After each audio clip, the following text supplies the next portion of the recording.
I'm coming at y'all with a horror story, actually, called Ben's Fear.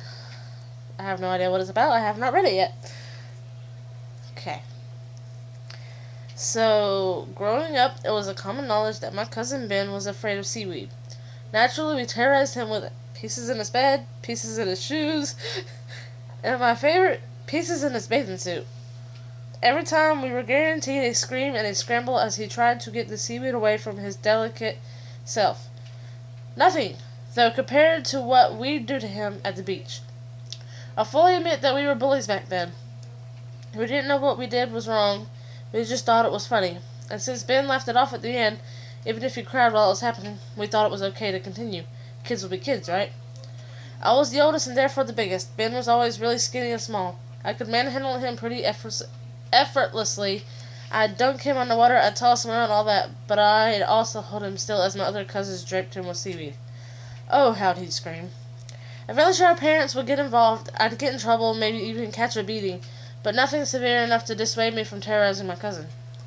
One summer, we took a family vacation to California, a little north of San Francisco.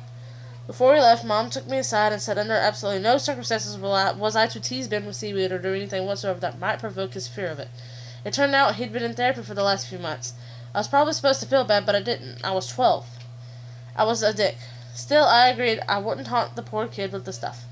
We arrived in California and had a few days of fun in the sun. The water was a little too cold to go swimming, but we still enjoyed a lot of what the beach had to offer. Cool rocks, tide pools, crabs, and all that. True to my word, I didn't do anything mean to Ben. We all had a pretty good time.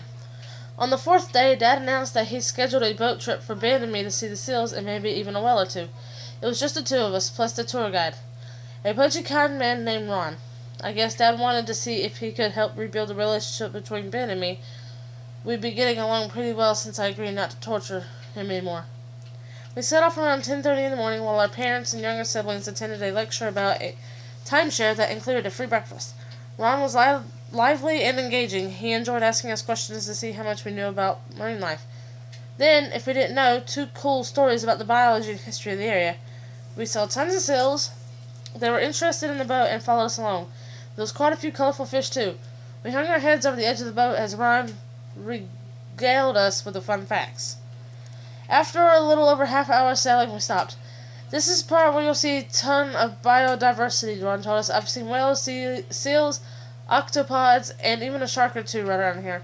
I peeled over the edge. I saw movement below us. What's all that stuff? I said. Ah, Ron replied, apparently delighted by my question. That's one of the reasons for such diversity about here that Max is a kelp forest. What's a kelp forest, Max? What's a kelp forest? Ben asked. Great big towers of plant life. Some of it grows almost 200 feet long. Plant life, repeated Ben, his voice quiet and uncertain. That's right, replied Ron. This is where you'll find some of the longest and most abundant seaweed in the world. It's also the fastest growing plant on earth and can grow 1.5 feet a day. My gaze shot to Ben, who turned pale. I had to give him credit, though. He didn't scream or anything. He just took his seat in the boat and stared at the floor.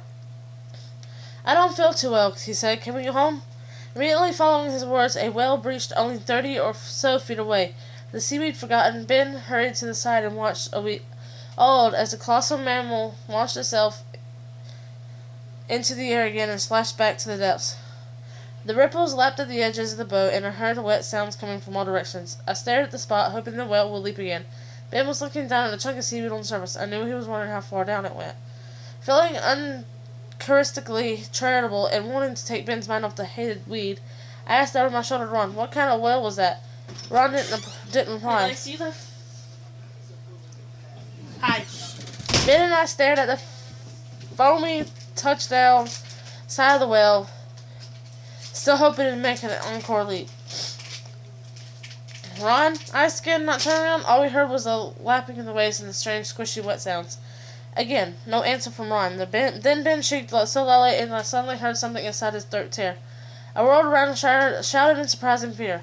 A thick column of dark green kelp had pushed itself onto Ron's mouth. Other pieces held his arms and legs, rooting him in a standing position to the boat's deck.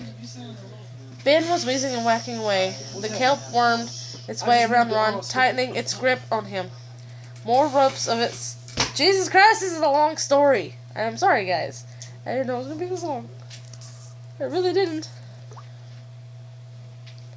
Ben was wheezing and backing away. The kelp wormed its way around Ron, tightening its grip on him. More ropes of it slid up the depths and joined the others in his mouth. His lips stretched and tore as a piece after piece rammed its way down his throat. His eyes bulged in a combination of horror and from the terrible pressure being exerted on him. "Help!" I shouted to No.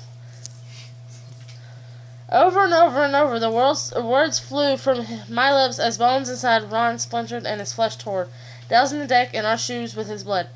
Then, with a mighty jerk, he was pulled off the boat. He remained in midair, held aloft by heavy tendrils of kelp. They turned him over and around and then tore him in half. Entrails plopped into the water where the fish waited. They began to feast. Soon everything was quiet, save for Ben's torn throat, whistling every panicked breath. I stopped calling for help. We sat huddled in a corner of the boat. I wrapped my arms around him and we shuddered together for a while. I saw Ron's radio and I turned it on. "Help us," I pleaded. Ron died. That was all I said. Before long, a Coast Guard boat came to our rescue. There was an investigation. No one believed what Ben and I told them, but the presence of Ron's blood all over the place, as well as his torn clothing that was found floating in and around the spot we'd been, made them think twice. Eventually, it was ruled a suicide. Ben and I went to therapy together for a couple of years. We're adults now, and I've long since apologized for how I treated him when we were younger. You won't catch us at the beach anymore, though. We've learned our lesson. Privately, I wondered if somehow he knew that would happen to Ron, if that was the reason why he was always so frightened of seaweed. I guess I'll never know. Still, it makes me wonder what else he's scared of. I already know he's terrified of bees.